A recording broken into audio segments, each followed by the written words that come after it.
Welcome to Engaging Experts, the podcast that goes behind the scenes with influential attorneys. Our guests will describe their practice and expertise. Then we will go deep on various topics related to effectively using expert witnesses.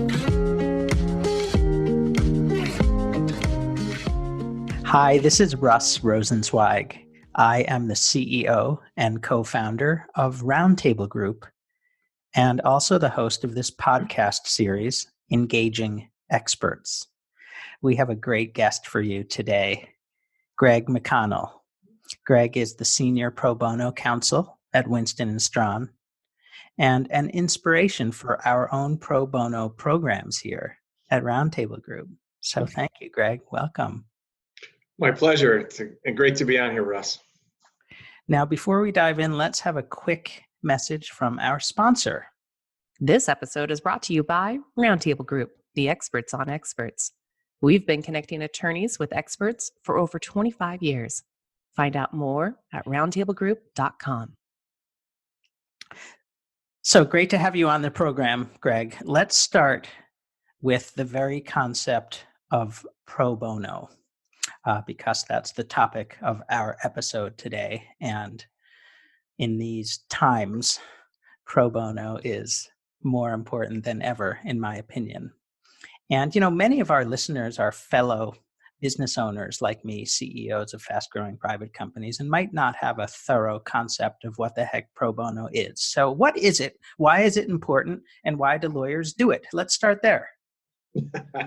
Well, that's a brief question I should be able to answer, here in the next 30, 40 minutes or so. Well, pro bono publico, the last part often gets left out, but for the good of the people is the literal translation. And of course, in the legal profession, that is translated into doing work without a fee. And the way that the profession, and in particular the large law firm component of the profession, has sort of evolved into the pro bono space, is that there's a fairly rigorous set of guidelines about what that constitutes. But generally speaking, we're talking about low income and or indigent individuals. And again, when I say there's a fairly rigorous criteria, I'm talking about percentages based off of the federal poverty rate. So in the case of most of our legal aid partners, that's upwards of 150% of the poverty rate. The poverty rate currently is about $11,000 for a single individual. So we're talking eligibility about people that are making less than $20,000 annually for the most part. And it's a shockingly large number, unfortunately, right? So the set of people that we think are potentially eligible, it could be as much as like 30 to 40% of the entire U.S. population. So it's a broad group that many of my fellow business owners during the pandemic are brothers and sisters in the restaurant industry and hotel industry. Probably qualify these days. How is the standard actually set? Like, could entrepreneurs qualify for pro bono during these times?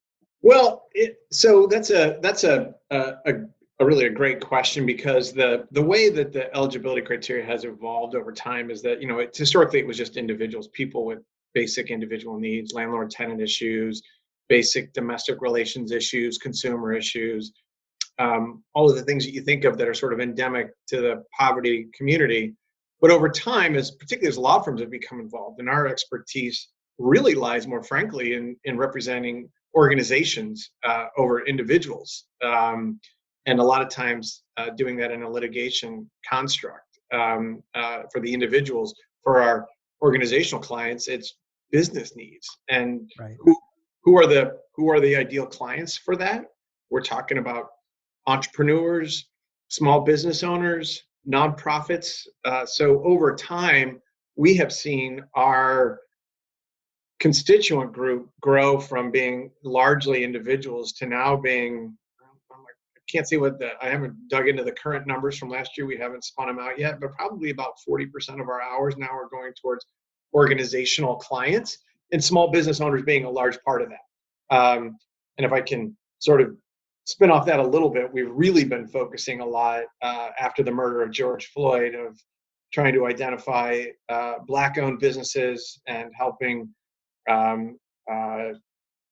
owners who are persons of color with respect to their business needs, and not necessarily excluding others, of course, but really trying to focus on those owners and trying to help them out as much as possible.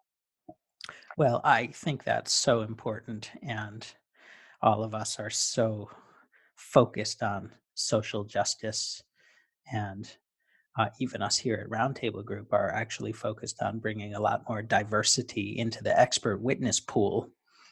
So I'm just so pleased to hear that Winston and Strawn is aligned and focused in that area. And, just say a little bit more about, why do your colleagues at firms like Winston and Strawn, I mean, being a client of the firm myself, I'm well aware of the billing rates of the partners and associates, and worth every penny, in my opinion. So why do they do pro bono work? Do they have to do it? Is it mandatory? Do they want to do it? Just say a little more about, before we really dive into your career and how you have shaped the pro bono practice at the firm and elsewhere. Just say a little bit more about the fundamentals of pro bono and why lawyers do it. Well, there are some ethical guidelines. Of course, the ABA Model Rule 6.1, which has been in existence since the early 90s, and there were predecessor ethical guidelines that recommended that lawyers do pro bono work. Model Rule 6.1 recommends 50 hours per year. Many states, most states have some variation of that, but those are not mandatory. No one's required to do that. Your license as a lawyer doesn't depend on you doing that. So those are what are called aspirational goals that various states have set around. But it does sort of set the framework that there's this expectation that lawyers will do that.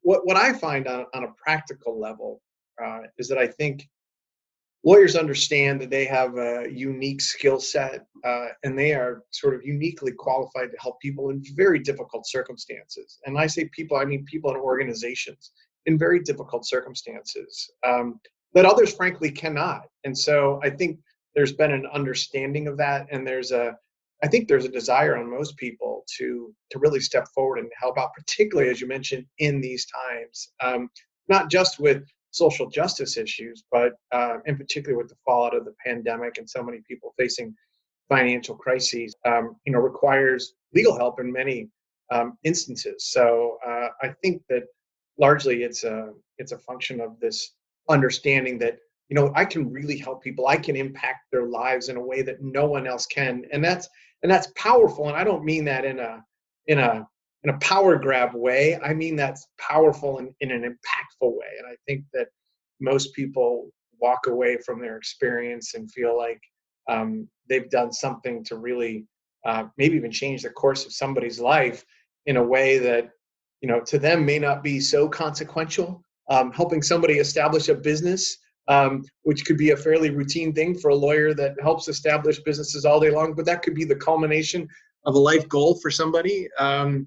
Obviously, there are more dramatic circumstances. People are accused of crimes and other things, but it's powerful, and I think that's what really. Well, it is powerful and it's inspiring, and it reminds me of something. It reminds me, Greg, in my world, many of my good friends have become lawyers. All of our clients, of course, are lawyers. Even my wife is in law school right now. And, many of them have told me over the years that they became lawyers because of this kind of higher calling that you're describing, and their desire to serve justice and to make the world a better place in ways that you're describing. But, just to be honest with you, Greg, in the end, they really just spend most of their time transacting or litigating, and aren't really doing that except periodically with occasional pro bono work. But you seem to have carved out a very different path, even from early in your career, to be focused on pro bono as like a mission. And I just want to break that down a little bit. Like if you're graciously willing, you graduated from law school, you served as an employment lawyer at a big law firm, and then went to the ABA to work on pro bono matters. Tell us a bit about your decision to leave big law for the ABA and what you did there. Well, I think every lawyer comes to that crossroad at some point in their career. We all want to become lawyers.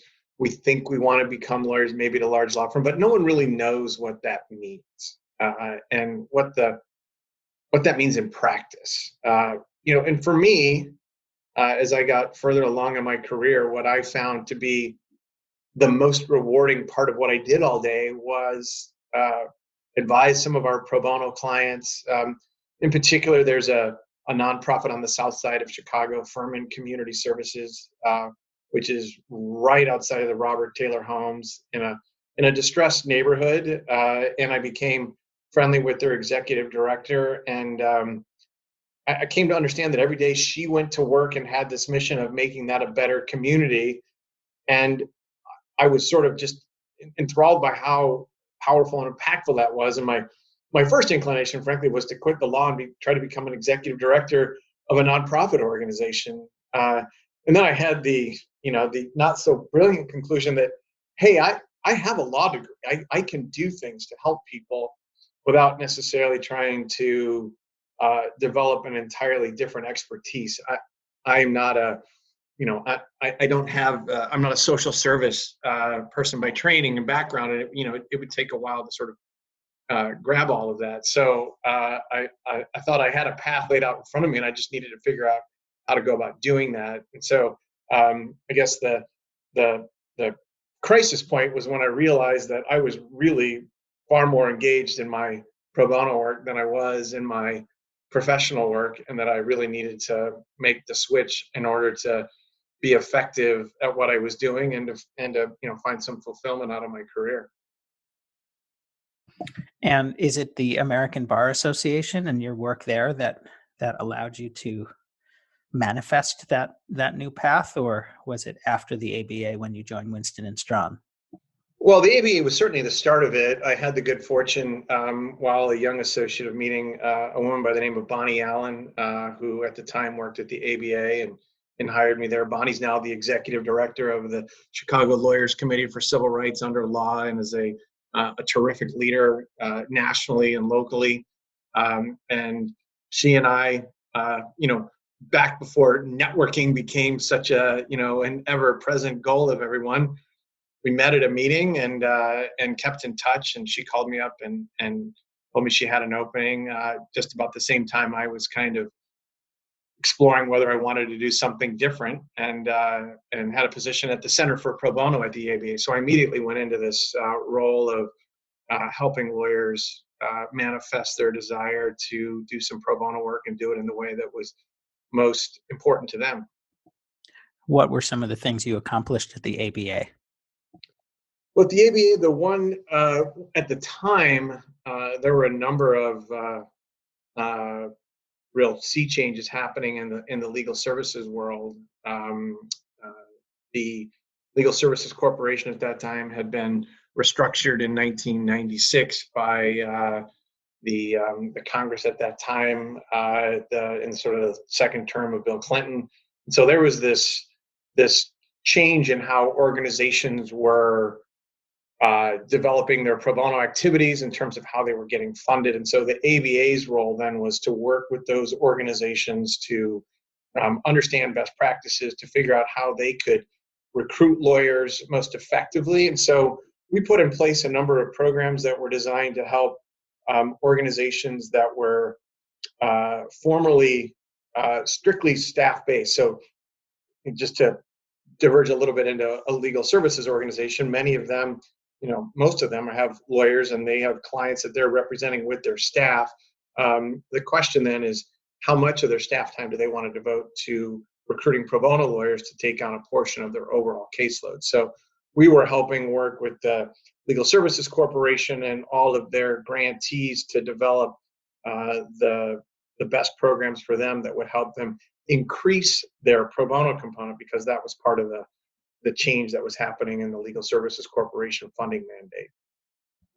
Well, it sounds like it was an incredible opportunity and totally in line with your, kind of personal vision and values and guiding principles around making pro bono your real focus.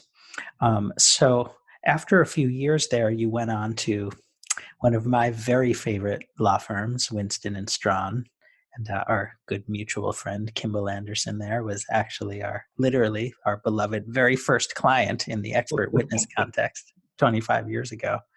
And we've had a great relationship with the firm ever since. And tell us a bit about that. You've been there for 20 years. Why Winston?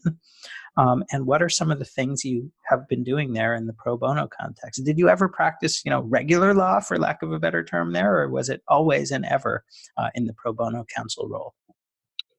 Well, I had the good fortune at that time. Winston was under Kimball's leadership, and maybe take a quick pause about Kimball. He created Winston's pro bono program, literally drafted the policy, was the first pro bono chair, was the chair there for, 30 some years until 5 years ago, he passed on the torch to another partner at the firm. But he is, he's the creator of Winston's pro bono practice in every way imaginable. Had a chance to get introduced to him through a mutual friend, the executive director at the Chicago Bar Foundation. And Winston at that time had a position with one of their associates who was helping Kimball manage the pro bono practice, and had decided she was departing for Colorado to pursue her own personal interests. And the firm decided that they wanted to make it a full-time position and give it a sort of a firm-wide role, and we're looking for someone to fill that. And I happen to have an appropriate background. Not only had I worked at a large firm, but I knew a lot of the agencies nationwide from my role at the ABA. So it all fit together well. And after a few interviews with Kimball, was fortunate enough to be hired. Well, clearly you and Kimball and the team have been doing something extraordinary. The firm has won 120 awards for its pro bono services, and I think is really a model for other law firms to follow. And I want to talk about that for a sec, because many of our listeners are partners and senior associates at big law and boutique firms. What were some of the things that you did to make pro bono so significant at Winston & Strawn? And how can, your peers at other law firms emulate the model? Well, there's an interesting sort of arc to Winston's pro bono practice. So I joined the firm in 2002, and over time we sort of gradually increased participation of our lawyers. At the time when most firms had about 40 or 50% of their lawyers were achieving 20 hours, which is a metric goal that the American lawyer has set to measure firms' participation in pro bono and or commitment to pro bono.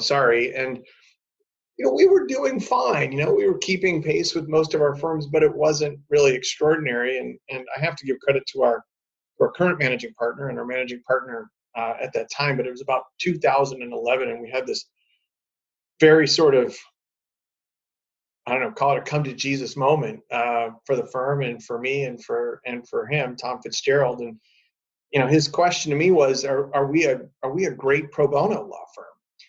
And that's a tough question to have your boss ask you. Of course, your immediate inclination is to say, "Yes, we're great. Of course we are. Of course, I'm doing great things." I mean, that's kind of that's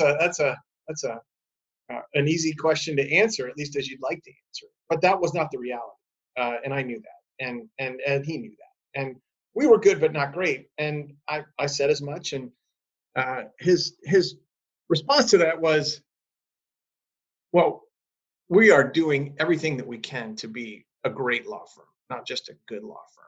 And it is not consistent with that whole ethos that we have a good but not a great pro bono practice. So how do we take good and make it great? What's the formula here? And so after dialogue, it was pretty apparent. I mean, we had 60% of our lawyers meeting this minimum metric of 20 hours. And how can you really say you've got a firm-wide culture of doing pro bono if 40% of your lawyers aren't even doing 20 hours of pro bono?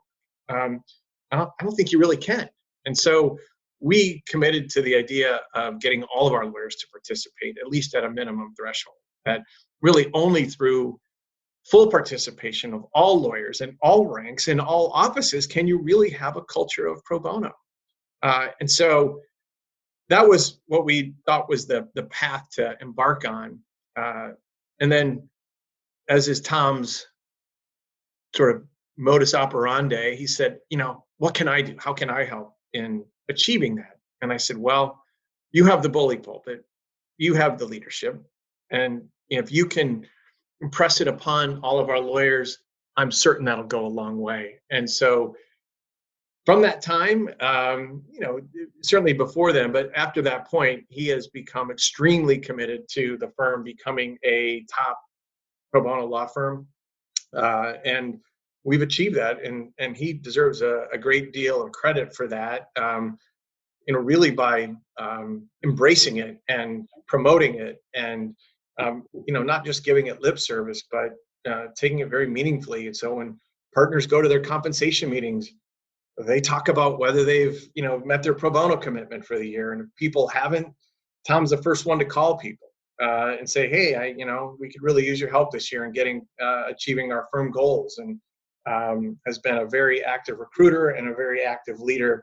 And without that, I don't know that it would be very difficult for any firm to achieve great success without having significant support from top leadership within the firm. So I can't really take credit for that. That was Tom, understanding his role as the firm's leader and embracing that.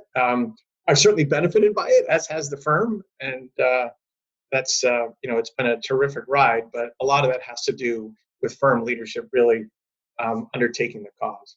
Yeah, it strikes me. It strikes me that there's 3 components to the blueprint for going from good to great in the pro bono context. 1, just great leadership at the top that drives the program.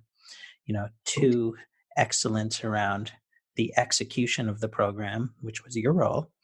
And 3 is, great lawyers that are willing to do it and do an excellent job. So it strikes me that's the blueprint.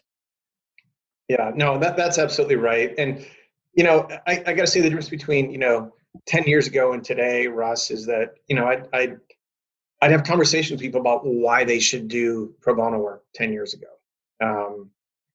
And now I don't have that conversation. Now the conversation is, what would you like to do? And here's many different things, or they're coming to me saying, yeah, I'd like to do this or that. And here's a potential client, what do we think about doing this? So it has gone from,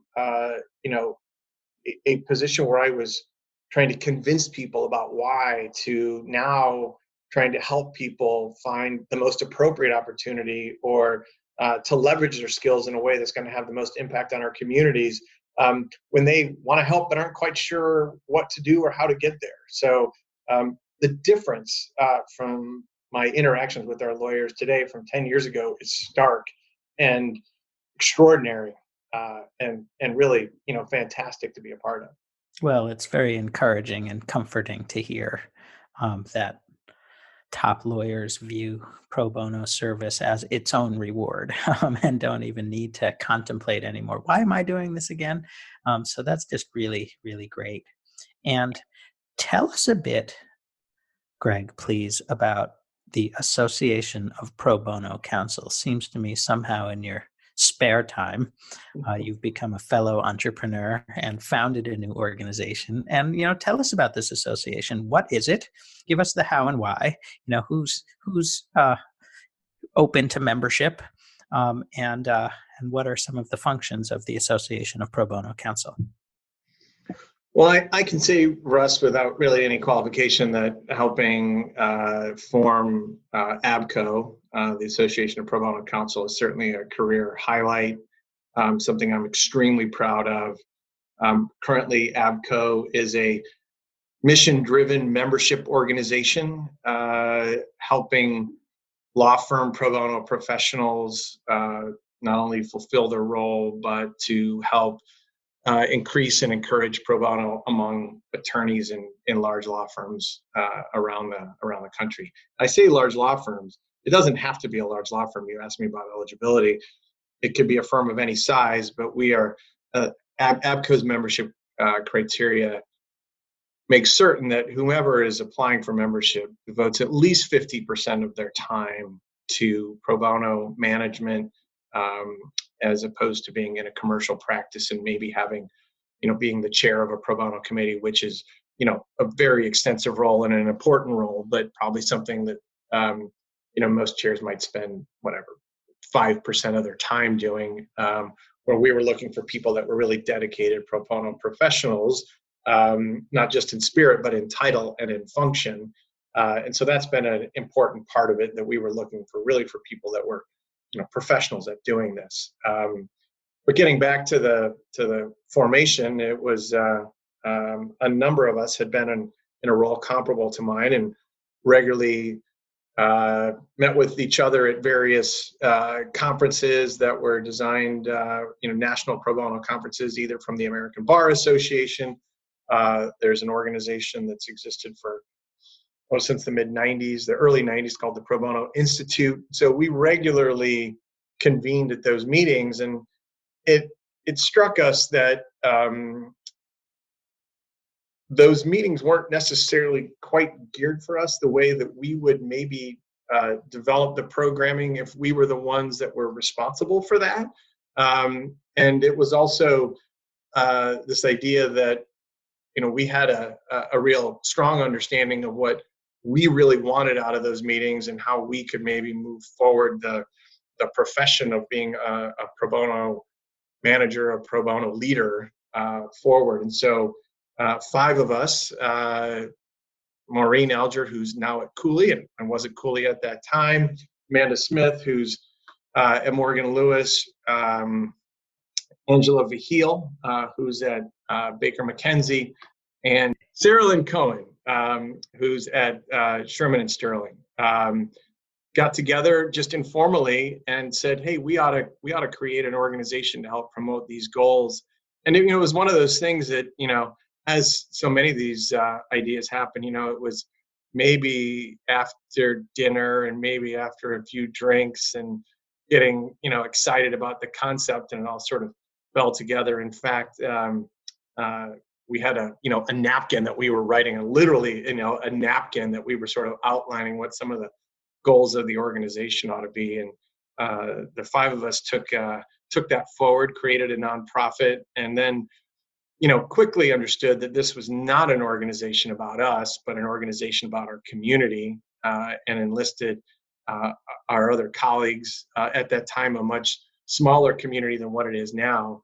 I think current membership in ABCO is close to 300, something around 280, with representatives from 8 different countries.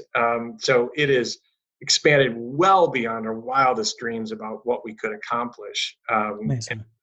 It's a terrific organization that's a leader in the law firm world, and certainly a leader in the pro bono community. Well, I'm not sure if you're aware of this, Greg, but ABCO and you have really been an inspiration for us here at Roundtable Group to up our game and try to go from good to great in the pro bono context. And by that, I mean, we had this realization, thanks to you and the association, that expert witnesses are periodically needed in the pro bono context. And so we have, in part inspired by you and the association, developed a policy here in which Roundtable Group waives all of its usual fees with respect to expert witness research and recommendations. And we work hard to introduce great experts for these pro bono cases. And we're also kind of separately usually pretty persuasive at convincing experts to reduce their billing rates, sometimes even to provide their services at pro bono rates or even free of charge. And so I'd love to, the title of our very podcast is Engaging Experts. And I do like to talk about expert witnesses, during these podcasts. So I'd love some insights from your experiences at Winston and with the association. How often are expert witness utilized in the pro bono context? And, would it be a good idea to continue to expand our offerings of expert witnesses in pro bono cases around the country? So, Russ, we personally, and I think speaking for my colleagues at other firms in a comparable role as mine, we're thrilled that the Roundtable Group and others and your constituent group of experts is willing to jump into the pro bono pool. What we're finding in our overall practice is that the volume of cases in which we are using experts is skyrocketing. And in part, I think that just reflects how our lawyers are operating on a commercial basis, where in almost every case that we take on now, we seem to have an expert in our commercial cases. And the same is happening now with our pro bono. Even some of what were maybe some of the more routine pro bono matters, we're discovering that, where we can use an expert to really sort of tip the scales in our favor is significant. So, one example is in a special ed case, where we have for years helped organizations like Equip for Equality in Chicago, as they've been representing low-income individuals who are entitled under federal law to an individualized education plan, an IEP. But in order to establish what that is, it's essentially an accommodation plan for a disabled child in the school setting, you have to understand the child's disabilities and their capabilities and what makes the most sense. So, the parent has a good idea of that, but they're not a trained professional. And maybe as they're negotiating with the school to set up the accommodations, they may not have the credibility that a third-party expert would have, who can say, this is the child's capabilities. They would be best suited to achieve maximum education benefit through these accommodations because these are their manifest disabilities. And it's critical to establishing those plans and to benefiting our clients. So something like that, which, we're not talking about impact litigation. We're not talking about a major civil rights case. We're talking about a single individual who has a very finite need. The use of an expert is critical in that case. For us, we do a lot of those. That's a significant expense, and to the point where if we get to the point where we have to start maybe switching tracks from things like that because the cost of experts makes it prohibitive, that's a problem. And we can lend our legal expertise, but to then have to also pay, upwards of 5 figures for an expert for even some of the most routine pro bono cases makes us, from a programmatic standpoint, think twice about what we might need to do. So having experts available who not only can help us advance our clients' cases, but who might be willing to do it, for free on a pro bono basis, or, even at a reduced rate, allows us to do a lot more of that work in a way that we wouldn't otherwise be able to do it. So it's critical that your community gets involved in the pro bono legal function. Well, thank you for sharing that. That's really, really moving for us. We have always at Roundtable Group kind of had this vague desire to, serve justice by ensuring that this small piece of our judicial system with respect to expert witnesses is optimized and is practiced at levels of excellence so that every lawyer always has the best and most qualified expert witness on the stand, period. And Roundtable Group really prides itself, just even in the commercial, normal context of, playing that role, which gives us meaning and purpose. But the pro bono angle just takes that to another level of, feeling like we have mission and purpose and core guiding principles that are aligned with, the needs of the world. And it's just such an honor to be able to offer our expert witness services in the pro bono context in this way. And we're just really grateful to you and Winston and Strawn and the Association of Pro Bono Counsel for allowing us to play that role and to provide that service. So thank you. I have one kind of last question, if I may. Back to my role in the world of fellow business owners and executives. And I'm, in a variety of organizations of peer executives who are running, $10 to $100 million companies at various organizations like the Young Presidents Organization and the Entrepreneurs Organization, Collective 54, Provisors. And, collectively, this is, 20,000 executives across these organizations. And, they collectively really have a heart and a desire to, there's no such thing as pro bono in the business executive ranks, and we just don't have a pro bono practice. So everybody has their own way of providing service. And a lot of my peers weren't aware that there are world-class attorneys who are available in the pro bono context for those in need of such service. And, just wouldn't know where to go or who to talk to. They just maybe would call their usual attorney, perhaps, and ask if there's a, pro bono practice. But what would you advise to my business owner peers who have a person in mind, have a business in mind, have a Black-owned company in mind that they want to help, that they want to support, a women-owned business, just any number of social causes, elderly, prisoners, the list goes on and on about the kinds of pro bono work that you all do. Do they call you? Should they call the Association of Pro Bono Counsel? How would you guide just entrepreneurs, business owners who have a heart and want to help people in the pro bono legal context? Well, honestly, it's a challenge, not just for the constituency that you're talking about, but even generally for an individual on the street who needs legal assistance, right? Not somebody who's necessarily trying to help somebody, but trying to secure legal services. How do they go about getting it? And there are, in most communities, there will be one or two organizations that are dedicated to providing legal services. If you're in a place like Chicago, where I happen to be resident, there's 37 different organizations. In New York, there's got to be 100. So they're all out there. But even then, how do you navigate them?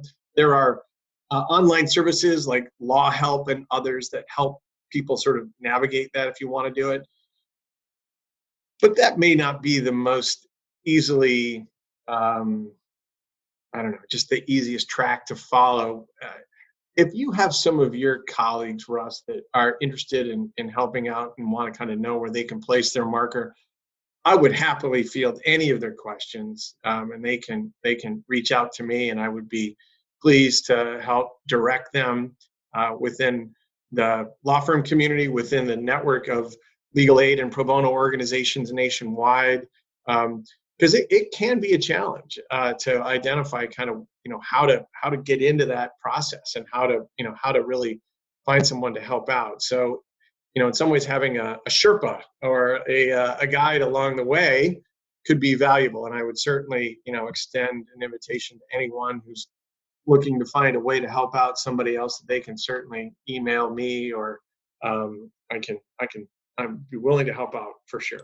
That's very, very gracious of you, Sherpa Greg.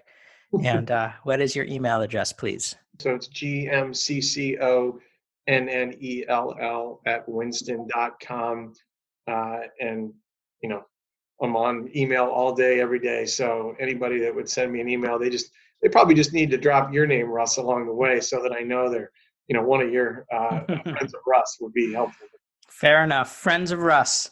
Greg is open to all friends of Russ. Thank you, Greg. Thank you so much for all you do. God bless. And Greg McConnell, ladies and gentlemen. Take care, Greg. Thanks again. All right. Thanks, Russ. Take care now. Thanks for listening to Engaging Experts. Be sure to click subscribe so you don't miss our future episodes.